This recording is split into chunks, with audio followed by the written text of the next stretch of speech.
Hello everyone, this is Naresh IAS Academy digital platform for IAS Mains exam. Now I am going to discuss next topic on General Studies question paper second of IAS Mains exam. As I have committed to cover the entire question paper through the 20 videos or in 20 days, and you may contact for offline classes. We are running at Jaipur Center, and you may also be a part of our answer writing session.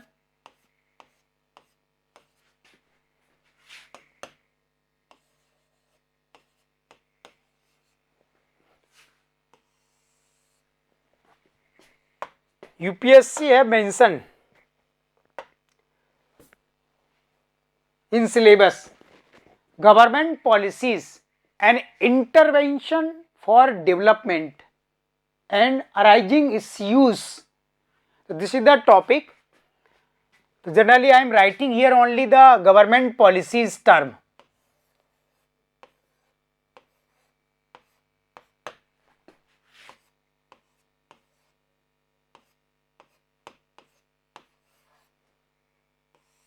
Government policy,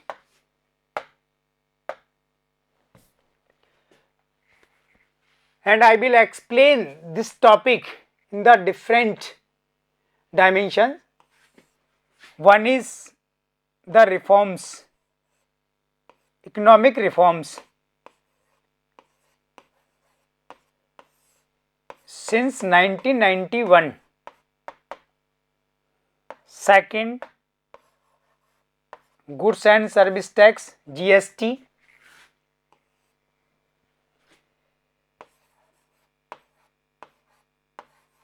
in the government sector, this is the e-governance,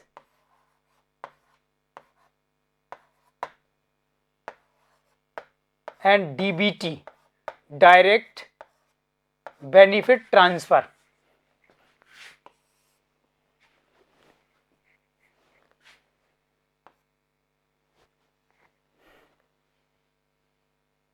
Manufacturing sector,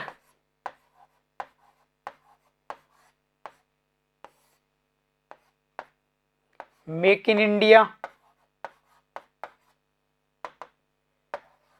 and startup.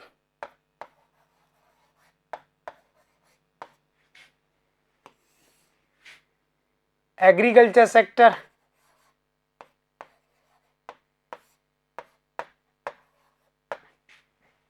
and in the last, in the political sectors, the question of NRC, National Register of Citizens, CAA, Citizenship Amendment Act, and the UCC, Uniform Civil Code. This is a broad topic, so definitely a challenge before us how to cover the entire government policies. Simply I have targeted some aspects of the government policies. The term UPSC have mentioned government intervention for the development. So this is the highlighting word. So according to which I have designed this topic in this way, and finally I will suggest some more topics you may include till your selections, and you have to update this topic in the different ways. First is the economic reforms in India. Since 1991, Government of India took initiative for drastic changes in economic sector under the phase 1 from 1991 to 2001, or then the second phase 2001 to 2011, and next this is the GST. What is the philosophical aspect of economic reforms? This is a very broad topic. Simply I will suggest some points only. Through the economic reforms, government minimize its size and decreases the reserve categories of industries, and the economy was open for private sector or the different corporation, and government took for the reformation initiative in public sectors undertaking PSUs and convertibility of rupees, and so many other initiatives were taken, and finally these were called the policy of liberalization, privatization and globalization. And government emphasized attracting more foreign direct investment for the economic reforms. Now you have to understand what kind of reactions were arose from the government sectors or the political dimension and from the Indian civil society. The most of negative reactions were recorded from the government sector because the traditional bureaucracy did not agree with these reforms, because these reforms definitely will not be too much helpful, which were getting so many benefits under the previous patterns of the development. In simple words, I want to say the bureaucracy was getting so many benefits from the conventional economic sectors.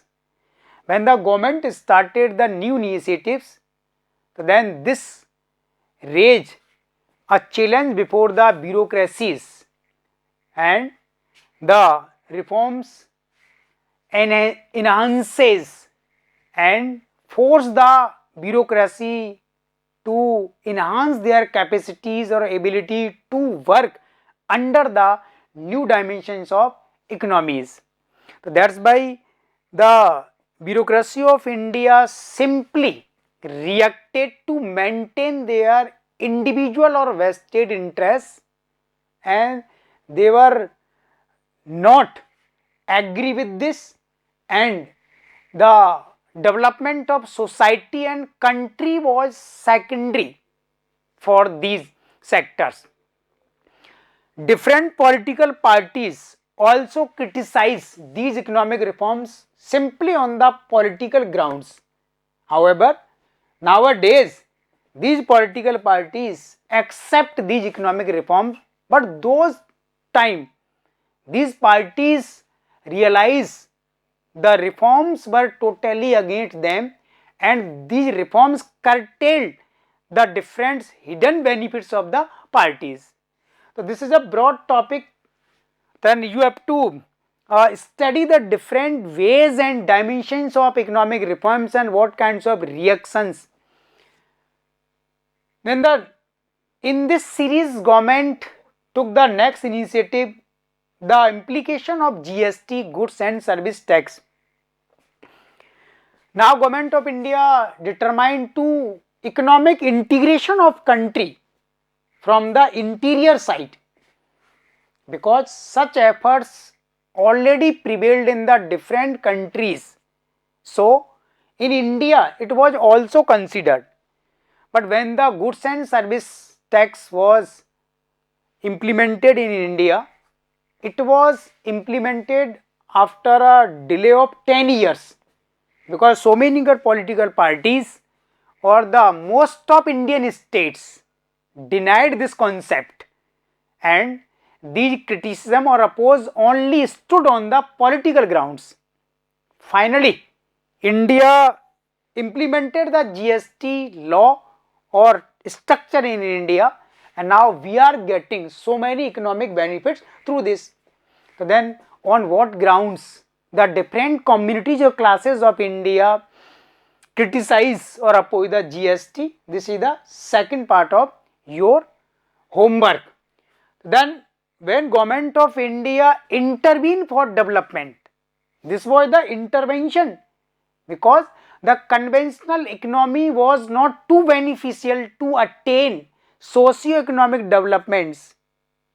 India have become a part of global economy. So many international agencies are putting different kinds of goals before India. You have to attain these goals by the time of 2030, 2045. So it was not possible under the conventional pattern. Definitely it was a great intervention. So it have to face the great reaction from the different sides in case of the GST too. Second, the governing sectors. Governing sector, when Government of India applied the concept of e-governance, use of electronic mode of electronic units, it at the every level of governance, union government, state or the local levels. So there are so many challenges. First, Indian peoples are not compatible with the digital means of governance. The rate of digital literacy is very low. So first we have to work on that aspect, and e-governance minimize the scope of corruption, leakage, delaying in the schemes and the decision making. So e-governance definitely have become important tools for the good governance now. When we differentiate good governance with the simply governance, the e-governance is one aspect providing the good governance. However, we are facing still challenges before the e-governance, because whenever we are not succeeding to attain the complete digital literacy, the concept of e-governance only have the least scope. Indian peoples are not participating in this, and if we want to India digital economy, a digital country, then definitely we have to increase, actually we have to literate our peoples through the digital technology. And this is the broad topic, and you must understand the different dimension. DBT, the direct benefit transfer. This is a next intervention for development. Union or state governments are running so many socio-economic development schemes for the different communities of country. But since the last 70 years, when we evaluate these schemes, no schemes have succeed to attain its goal, and there are multiple causes behind this. So government have targeted direct cash benefit to the communities or the respective areas, and the direct benefit transfer definitely have the least scope of leakage and corruption, and government can directly have access to the destination. But the challenge is or reaction is, how much money can government transfer to the targeting communities? It may be simply 2000, 3000, 4000 per month, but this amount of money is not much, not sufficient for arranging or acquiring the all kinds of basic facilities. So it has its own limitation.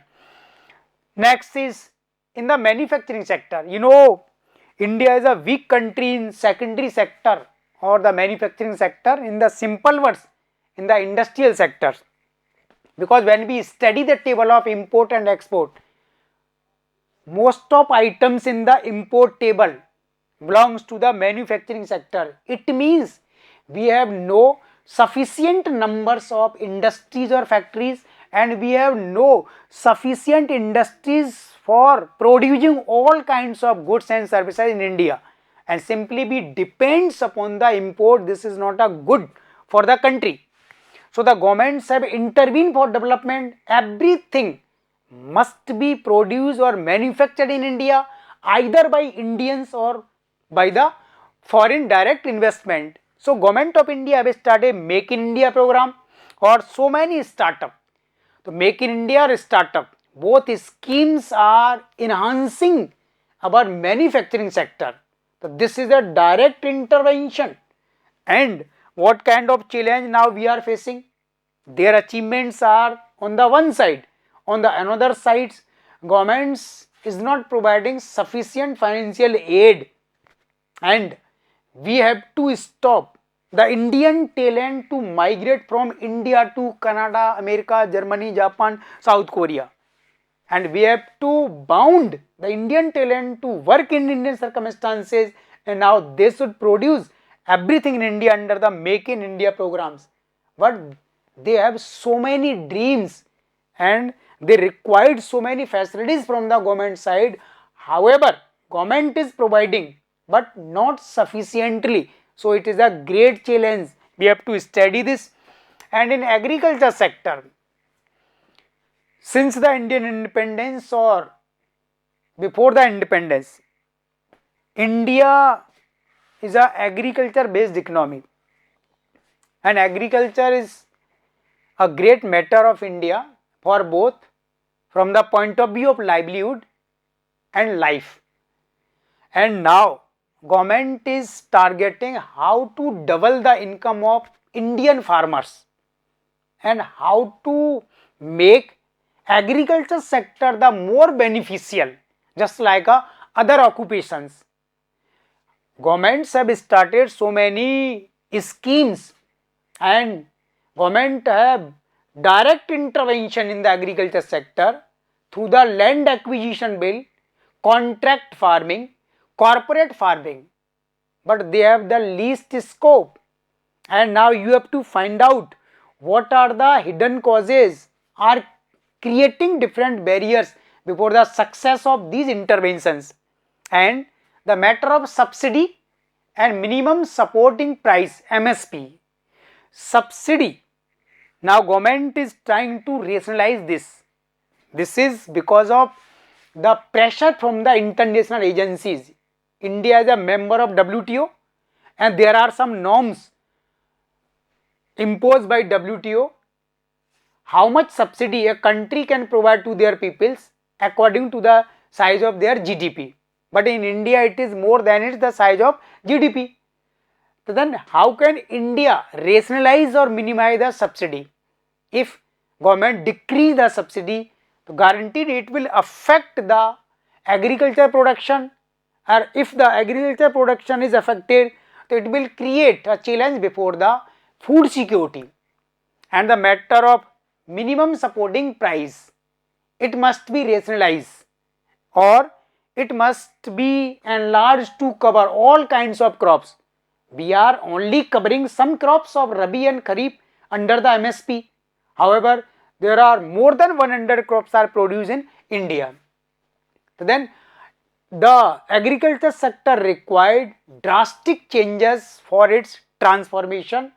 Government have passed the 2 farm bill, but they were criticized, opposed by the Indian peasants organization or the Bharati Kisan Union. Even some political parties opposed these bills, and finally government had to bound to withdraw these bills. The government have tried to intervene in the agriculture sector. Some of its schemes are implementing, and some of its schemes are in a waitings.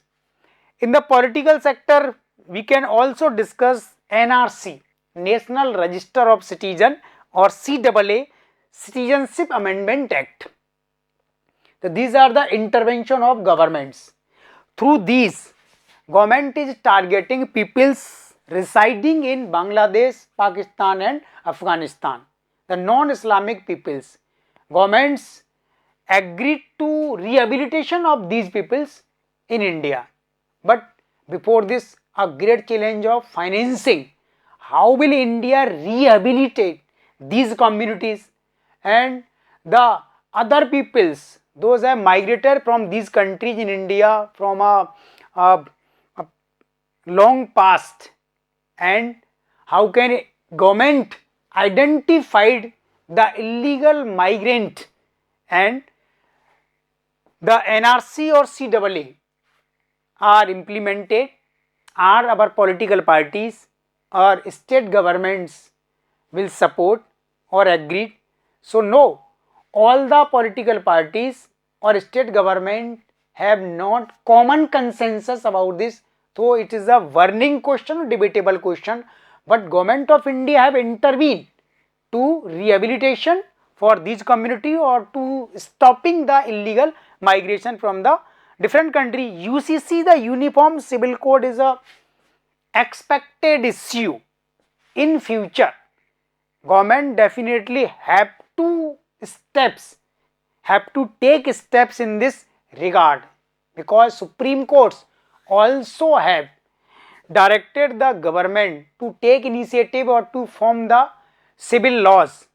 However, some political parties or Hindu and Muslim both communities have their own objections, and this is depend on the discretion of union government how to discard these objection or how to overcome these objection. And in future you may add some more topics and intervention by the Indian government, and you should update this topic till your selection. Okay, thank you.